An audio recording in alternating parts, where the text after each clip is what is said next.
In this video, I'm going to show you how to bleed all the brakes on this Dodge Ram 2500. Let's get started. I'm going to take a rag and remove all of this debris that's built up around the cap of the master cylinder, just so I don't get this inside into the fluid. Remove the cap, set it aside, and at this point I'm going to remove all of this fluid with an extractor pump or a vacuum pump. You can use whatever else you have that will remove the brake fluid from the reservoir.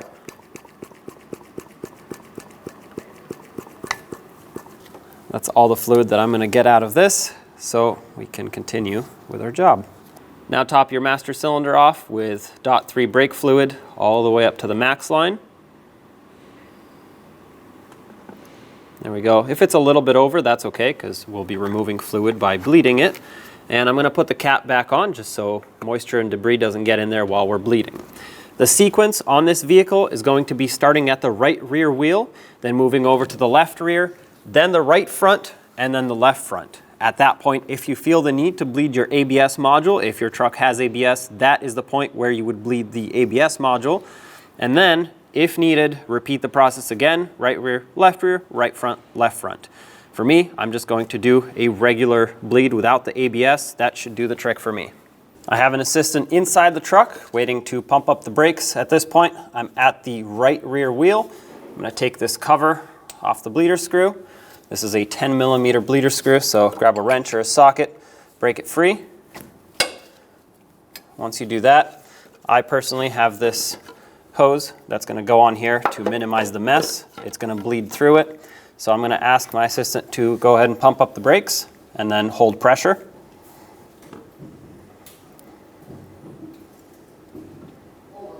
All right, they're holding pressure, so I'm going to crack this bleeder screw open.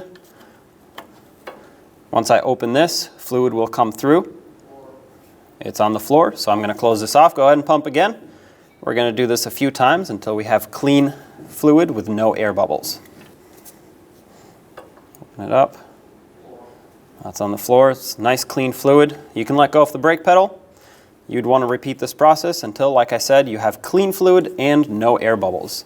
Looks like that is the case for me, so I'm going to take this off. If you spilt anything, clean it off with brake parts cleaner and reinstall this cap. At this point, if you want to, check the level of your master cylinder, but I'm going to move on to the left rear wheel. If you have one of these receptacles with a hose on it, install it and go ahead and pump up the brakes. All right, holding pressure. I'm going to crack this open. All right, go ahead and pump again. Perfect, that is nice and clean, fresh fluid, no air bubbles, so I'm all set on this caliper. I'm going to take this off, clean any mess that occurred, cap it off. Now check the master cylinder, top it off, and let's move over to the right front wheel. We're at the right front wheel. I'm going to install my hose here. Go ahead and pump up the brakes.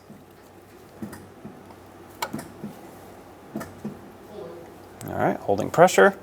Crack this open. Close it off. Go ahead and pump again. Perfect. Nice clean fluid. You can let go of the brake pedal. Did make a little bit of a mess on this one, so I'm going to take some brake parts cleaner, spray it all over to get rid of all the brake fluid. Clean everything off. Last wheel, this is the front left wheel. Take that cap off if you have one.